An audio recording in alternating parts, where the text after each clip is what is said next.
friends, welcome in Bright Coaching Classes and myself Deepak Kumar Sharma. So today my topic is applications of dimensional analysis for class 11th. This is a very important topic for class 11th. ये बहुत ही important topic है और हर साल paper में इसमें से कुछ ना कुछ क्वेश्चंस टीचर्स देते रहते हैं. तो ये very important topic for second chapter, क्योंकि फर्स्ट चैप्टर जो है वो हमारा एक तरह से introduction and the second chapter जो है यूनिट एंड डायमेंशन, वो हम यहाँ पे. तो आपने उसमें पढ़ ही लिया होगा ज़्यादातर कि जो सिस्टम्स होते हैं वो MKS, CGS, FPS and SI systems में डिवाइड होते हैं. और डायमेंशंस भी आपने समझ ही रहे होंगे कि डायमेंशंस क्या होती हैं. तो डायमेंशंस को आप समझते हैं कि क्या होती है डायमेंशंस. तो एक मैं शॉर्ट में आपको पहले डायमेंशंस के बारे में बता देता हूँ, उसके बाद फिर हम एप्लीकेशंस के बारे में बात करेंगे. जैसे डायमेंशन क्या होती है, तो डायमेंशंस में dimension it means it is the symbol for the physical quantity. जैसे लेंथ है, सपोज लेंथ है तो इतना लेंथ को इतना बड़ा ना लिख करके एल से इंडिकेट करेंगे. This is the dimension of length. ऐसे ही मास है तो इसको हम एम से इंडिकेट करेंगे. मास या टाइम है तो टी से इंडिकेट करेंगे. एम फॉर मीटर, ये लेंथ मीटर है तो ये लेंथ जो गड़बड़ हो रही है सारा कुछ ना गड़बड़ हो गया. हाँ, तो firstly what is the dimension. तो मैं पहले डायमेंशन के बारे में थोड़ा सा बता दूं आपको. जैसे ये एल लिखा हुआ है, या एक आपने ऐसे पढ़ा होगा, या आपने ऐसे पढ़ा होगा टी. तो ये क्या चीजें हैं, ये किसको शो कर रहा है? Length. L for length, M for ये L for length, M for mass and T for time. तो ये एल फॉर लेंथ, तो लेंथ की डायमेंशन एल है, मास की डायमेंशन एम है और टी टाइम की डायमेंशन को रिप्रेजेंट करता है. तो अगर हम कहीं पर भी लेंथ लेंगे तो एल से इंडिकेट कर देंगे. मीटर में होता है उसकी यूनिट, और अगर मास है तो केजी में उसकी यूनिट होती है, बट उसकी डायमेंशन एम में होती है. टाइम को टी से, यानी कि ये जो पहला वर्ड है हमारा ये ले लिया हमने, यानी कि एक शॉर्टकट मेथड है. जैसे कहीं हम शॉर्ट में लिख देते हैं, कोई फुल फॉर्म है उसको मैं शॉर्ट में लिख दिया, जैसे ब्राइट कोचिंग क्लासेस तो बी सी सी.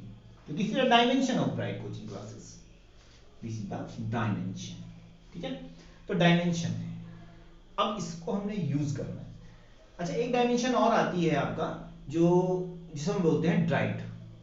ड्राइट, तो ड्राइट कौन सी होती है? जैसे LT-1 ये है, तो ये डायमेंशन किसकी है? L मींस लेंथ, लेंथ को हम मीटर से इंडिकेट करते हैं. टाइम T सेकंड नीचे अपॉन में आएगा तो मीटर पर सेकंड, ये यूनिट बन गई. और ये यूनिट किसकी है? वेलोसिटी की या स्पीड की कह सकते हैं. तो स्पीड की डायमेंशन है, ये स्पीड की यूनिट है. ठीक है, तो ये सब आपने पढ़ा होगा. आप जब चैप्टर स्टार्ट किया होगा तो आपके पास एक टेबल आती है, एनसीईआरटी में बुक में है, उसमें सभी की डायमेंशन और सभी के फार्मूले और सभी की यूनिट्स लिखी है. तो वो आप पढ़ लीजिए, उनको आप ध्यान से जब याद कर लेंगे तभी आप ये एप्लीकेशन सॉल्व कर पाएंगे. ठीक है, तो अब हम बात करते हैं एप्लीकेशन ऑफ डायमेंशनल एनालिसिस की. तो सबसे पहले ये जो एप्लीकेशन ऑफ डायमेंशनल एनालिसिस है ये 3 पार्ट में डिवाइड है. 3 इस एप्लीकेशंस हैं डायमेंशन की, जिसमें नंबर फर्स्ट है चेक द करेक्टनेस, नंबर 2 है change one system to another and 3 derive the formula. तो मैं वन बाय वन इनको यहाँ पर एक्सप्लेन करूंगा, जिसमें सबसे पहले check the correctness first dimension application है. यहाँ पर चेक द करेक्टनेस. ठीक है, तो इसको समझने के लिए आपको एक इक्वेशन लेनी होगी. हम एक इक्वेशन ले लेते हैं और उस इक्वेशंस को हम चेक करेंगे कि ये सही है या गलत है. ठीक है, तो हम एक इक्वेशन ले लेते हैं. सपोज मैं काइनेटिक एनर्जी की एक इक्वेशन ले लेता हूं, k = 1/2 mv². और एक है हमारे पास ये इक्वेशन, मान लो आप k = 1/2 mv². और एक इक्वेशन और ले लेता हूं k की ही 1/2 mv. माने मैंने दोनों इक्वेशंस ले ली. ठीक है, अब हमें इसमें चेक करना है इसको बाय यूजिंग डायमेंशनल एनालिसिस, किया ये सही है या गलत है. ठीक है, तो वैसे तो आपने ये सब पढ़ रखा है, आपने ये बहुत छोटी क्लासेस में पढ़ लिया है, तो आप वैसे ही बता दोगे सर ये सही है. लेकिन ये तो हमारी नोन इक्वेशन है क्योंकि हम इसको जानते हैं. ऐसी अननोन इक्वेशन जो आपने कभी पढ़ी ना हो उसको आपको दे दिया जाए और आपको कहा जाए कि आप चेक कीजिए उसको, तो आप उसी को इसी मेथड से चेक करेंगे जिस मेथड से मैं यहाँ पर चेक करने जा रहा हूँ। ठीक है, तो कैसे चेक करेंगे वो आप समझ लीजिए, क्योंकि मेन कॉन्सेप्ट हमारा वो है। जब हम चेकिंग करने का तरीका जान जाएंगे, हम उसका पूरा मेथड जान जाएंगे, तो फिर हम उसको किसी भी इक्वेशन में यूज सकते हैं। ठीक है, तो हम कैसे चेक करेंगे, तो आप देख रहे हैं कि मैं दोनों इक्वेशंस को यहाँ पर आपके सामने चेक करूंगा, k equal to 1/2mv square and k equal to 1/2mv, और फिर हम यहाँ पर डायमेंशनल एनालिसिस के बेस पर ये बताएंगे कि कौन सी इक्वेशन सही है और कौन सी इक्वेशन गलत है। चलिए शुरू करते हैं। तो ये देखिए आप, इसकी लेफ्ट हैंड साइड है, ये इसके राइट हैंड साइड है।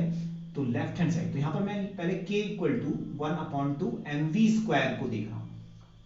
तो लेफ्ट हैंड साइड है हमारी k, तो k की यूनिट नहीं है, वो k की डायमेंशन लिखनी है हमको, और k क्या है यहाँ पर, एनर्जी है, काइनेटिक एनर्जी है ये। और काइनेटिक एनर्जी हो या कोई सी भी एनर्जी हो, पोटेंशियल एनर्जी या कुछ भी है, डायमेंशन में ये नहीं देखा जाता कि पोटेंशियल है, काइनेटिक है या कोई भी एनर्जी है, एनर्जी है। और एनर्जी की डायमेंशन जो है सबकी सेम होगी, तो एनर्जी की डायमेंशन हम यहाँ पर लिखेंगे। और एनर्जी क्या होता है, अमाउंट ऑफ वर्क होता है, इट मींस वर्क की डायमेंशन यहाँ पर लिखेंगे। और वर्क क्या होता है, W equal to F into s. अगर आप डायमेंशन में कहीं कंफ्यूज होते हैं तो आप उसका फार्मूला याद कर लीजिए। ये समझ लीजिए कि फिजिक्स जो है वो फार्मूले बेस्ड है, तो उस पर आप फार्मूले से ही सब कुछ निकालेंगे। तो देखो W equal to F into S होता है, F की डायमेंशन क्या होती है, F इक्वल टू MA, तो MA कर लेंगे इंटू एस। M की जगह पर M आएगा, A की जगह LT माइनस 2, ये एक्सेलरेशन की डायमेंशन है, LT minus 2 into S। S क्या है, पर डिस्टेंस है, तो एक एल और जोड़ देंगे, तो यहाँ पर हो जाएगा ML2T माइनस 2। तो ये डायमेंशन ऑफ वर्क है, और dimension of work it mean the dimension of energy, तो यहाँ पर आ जाएगी ML2T माइनस 2। ये LHS की डायमेंशन आ गई। ठीक है, तो आपको पहले LHS की डायमेंशन फाइंड करनी है। उसके बाद राइट हैंड साइड में हमारे पास है 1/2mv स्क्वायर, तो 1/2m, m की डायमेंशन m, अब v यानी वेलोसिटी, LT माइनस 1 होता है, तो LT माइनस 1 का होल स्क्वायर। अब देखिए आप इसको सॉल्व करते हैं। अब देखिए एक चीज और ध्यान देना है, जो 1/2 है डायमेंशन में हम इसको यूज नहीं करते हैं। डायमेंशन केवल फिजिकल क्वांटिटी पर वर्क करती है, वो किसी नंबर पे वर्क नहीं करती है। नंबर जो है वो कांस्टेंट होता है। ठीक है, तो हमने यहाँ पर फिजिकल क्वांटिटी, यहाँ पर कौन कौन सी फिजिकल क्वांटिटी है, m for mass and v for velocity, तो दोनों हमने यहाँ रखा हुआ है। अब इसको हम सॉल्व करते हैं, तो m इसको स्क्वायर करेंगे L2T माइनस 2। ठीक है, तो ये राइट हैंड साइड की डायमेंशन हो गई।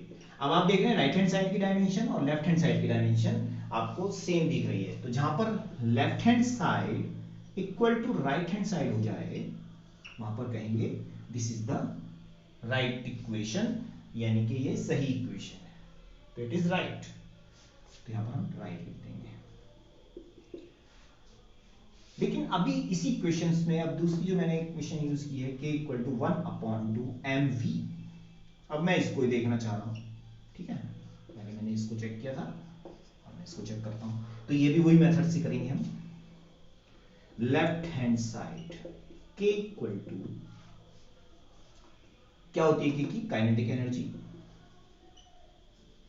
और ये क्या होगा हमारा ML2T माइनस 2। ठीक है, और दूसरी साइड क्या है हमारी 1/2, राइट हैंड साइड जो है हमारी वो क्या है 1/2mv, तो 1/2m की हो गई m और v की हो गई LT minus 1।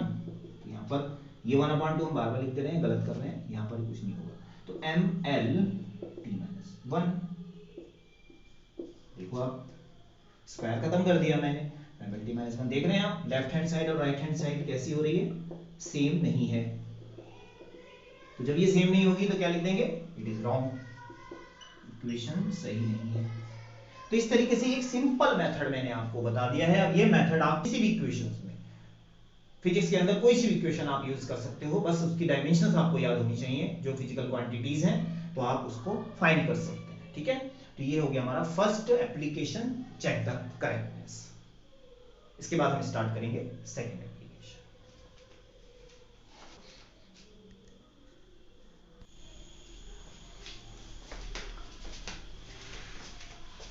Now I will discuss the second application, change one time system to another. यहाँ पर हमें ये करना है कि हमें एक सिस्टम को दूसरे सिस्टम में हम कैसे कन्वर्ट करेंगे वो हमें बताना है। For example 1 joule equal to 10 to the power 7 dyne. Suppose ये हमें प्रूव करना है कि हाउ टू प्रूव इट।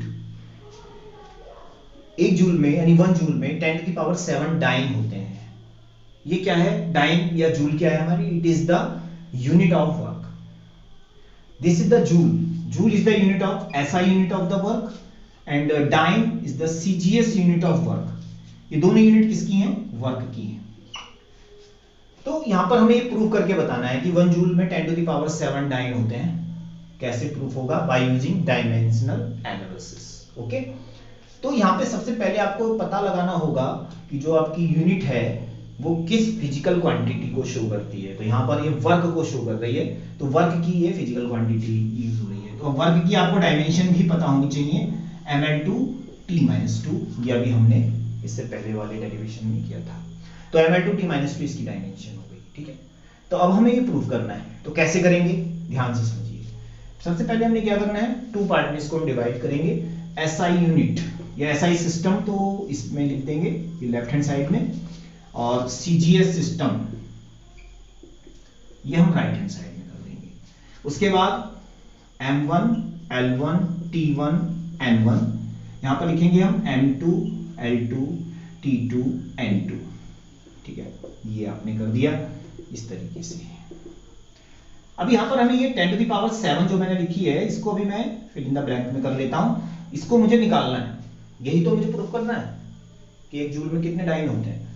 तो ये N2 है एक तरीके से, और ये जो है N1 है, ये 1 dine 1 joule.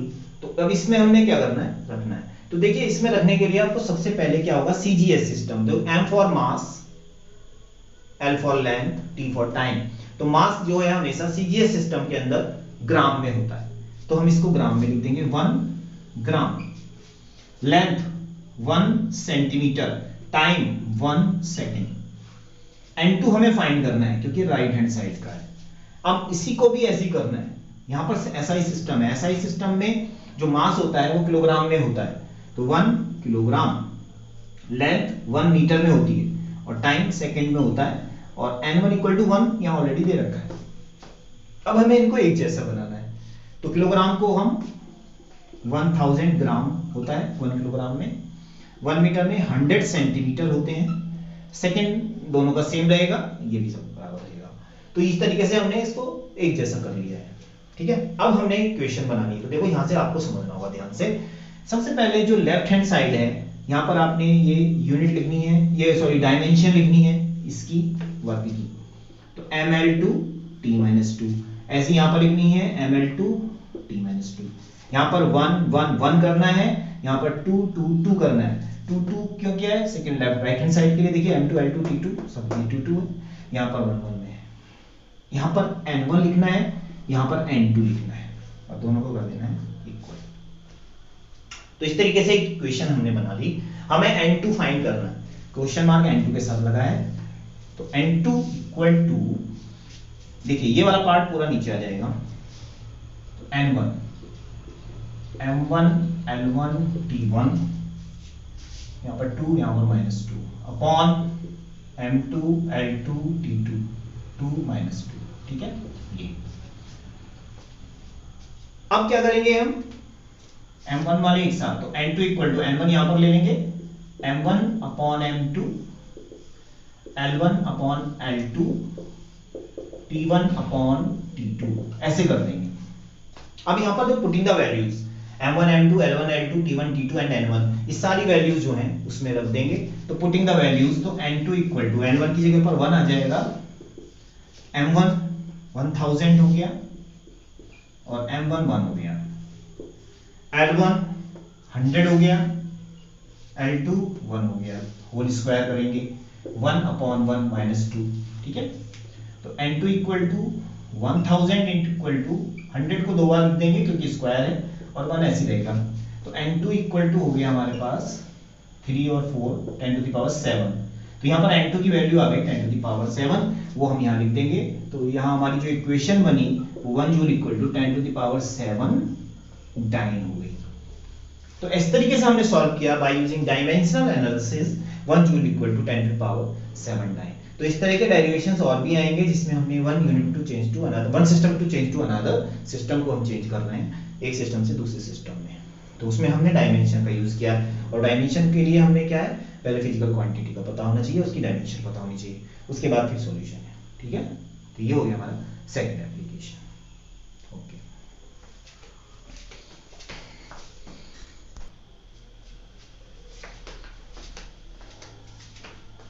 now I will discuss the third application of dimensional analysis. This is the derive the formula. तो derive the formula by using dimensional analysis। हमने डायमेंशनल एनालिसिस की हेल्प से एक फार्मूला ड्राइव करना है। तो जब भी हमें कोई फार्मूला ड्राइव करना होगा तो हमें उसमें बस इतना पता होना चाहिए कि जो लेफ्ट हैंड साइड और राइट हैंड साइड है उसमें कौन कौन सी फिजिकल क्वांटिटी यूज हो रही है। जैसे मान लिया सपोज मैं एक फार्मूला यहाँ पर प्रूव करना चाह रहा हूँ, जैसे k इक्वल टू 1/2 mv², इसी को ले लेता हूँ एग्जांपल में। तो इसमें जो लेफ्ट हैंड साइड है वो है k it means kinetic energy, and right hand side में दो फिजिकल क्वांटिटी हैं, मास और वेलोसिटी। तो k डिपेंड करता है मास और वेलोसिटी पर, बस इतना हमें पता होना चाहिए। यानी लेफ्ट हैंड साइड की जो फिजिकल क्वांटिटी है वो राइट हैंड साइड की जो फिजिकल क्वांटिटीज हैं उन पर डिपेंड है। तो वो कौन कौन सी फिजिकल क्वांटिटी हैं उनको हमें पता होना चाहिए। बाकी फिर 1/2 कहां से आया, v के ऊपर स्क्वायर कहां से आया, ये सब हमें डायमेंशन से पता चल जाएगा। तो यहाँ पर हम इसी फार्मूले को प्रूव कर रहे हैं, तो लिखेंगे यहाँ पर k depends on mass m and velocity v। ये जो k है ये किन किन पर डिपेंड कर रहा है, मास m पर और वेलोसिटी v पर। तो इसको हमने कैसे करना है, तो यहां पर देखिए ये बस ये लाइन हमको मालूम होनी चाहिए। तो k directly proportional to mv। ठीक है, अब जब हम प्रोपोर्शनल का साइन हटाएंगे यहां से तब जाकर के हमें ये जो 1/2 हमारे पास है ये कांस्टेंट है। तो ये हमें मालूम होना चाहिए कि अगर हम जो भी फार्मूला यूज कर रहे हैं उसमें कांस्टेंट की वैल्यू कितनी है। तो हमारा मेन टारगेट ये है कि m के साथ ये v² कहां से आ गया, ये v हमें बताना है। ये स्क्वायर कैसे आया ये अब डायमेंशन एनालिसिस से पता चलेगा। तो सबसे पहले हम क्या करते हैं कि इसके अंदर पुटिंग द डायमेंशंस, अभी प्रोपोर्शनल के साइन को हम बाद में हटाएंगे। तो पुटिंग डायमेंशंस, k की dimension ml2 t-2 directly proportional to m की डायमेंशन m और v की डायमेंशन lt-1। ये हमने डायमेंशन रख दी है, लेकिन हमें एक चीज ध्यान रखनी है, यहां पर हमें a और यहां पर हमें b लिखना है। यहां पर हमें दो a और b ये जो है अननोन कांस्टेंट है जिनकी वैल्यू हमें फाइंड करनी होती है, क्योंकि देखिए यहां पर ये 2 है यहां पर 1 है, तो वो ही हमें निकालना है। तो यहां पर a और यहां पर b और लिख देंगे। ठीक है, समझ में आ गया आपके। ये इक्वेशन बनाएंगे डिपेंड्स ऑन दिस, और उसके बाद जो राइट हैंड साइड की जो फिजिकल क्वांटिटीज हैं उन पर हम वो a और b लिखेंगे। अभी हम इसको सॉल्व कर रहे हैं। तो ml2 t-2 प्रोपोर्शनल का साइन m की पावर a l की पावर b और t की पावर -b, ये हो गई। अब कंपेयरिंग, दोनों साइड कंपेयर करेंगे। तो कंपेयरिंग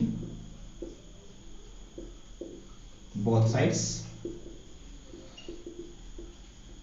यहां पर a की वैल्यू कितनी हो गई 1, b की वैल्यू l के साथ कंपेयर कर रहे हैं 2, t के साथ अगर हम कंपेयर करेंगे तब भी b की वैल्यू 2 ही रहेगी। देखिए आप m की पावर यहां पर 1 है, a से 1 हो गया, यहाँ b की पावर b है, b की पावर 2 है तो 2 हो गया, माइनस b है -2 है, माइनस है तो दोनों प्लस हो जाएंगे।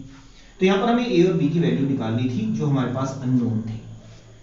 अब इन्हीं वैल्यूज को पुटिंग इन इक्वेशन फर्स्ट, इसको हम फर्स्ट मानेंगे और इसी में रख देंगे। तो पुटिंग इन इक्वेशन फर्स्ट में आप रख दीजिए इसको।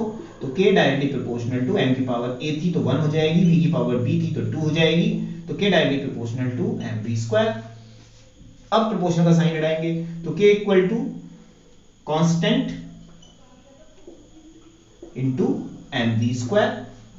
अभी जो कांस्टेंट है इसकी वैल्यू 1/2। तो पुटिंग इस कांस्टेंट को आप के लिख सकते हैं यहाँ पर के, ये के काइनेटिक एनर्जी का है, ये कांस्टेंट का है। तो पुटिंग कांस्टेंट के इक्वल टू 1/2 देन के इक्वल टू 1/2 mv²। तो आपको बस केवल कांस्टेंट की वैल्यू का पता होना चाहिए कि वो वन जो नंबर है, क्योंकि डायमेंशन में क्या होता है, नंबर को कहीं यूज नहीं करते हैं। नंबर हमने अभी पीछे ड्राइव किया है तो उसके अंदर हमने देखा है कि नंबर को हमने इग्नोर कर दिया है। तो यहाँ पर भी हमें नंबर को बस पता होना चाहिए, वो हम यहाँ लगा देंगे। बाकी असली चीज जो थी वो ये थी कि m के पावर v² कैसे हुआ, तो v के ऊपर 2 कहाँ से आया, वो हमने बाय यूजिंग डायमेंशन से आया।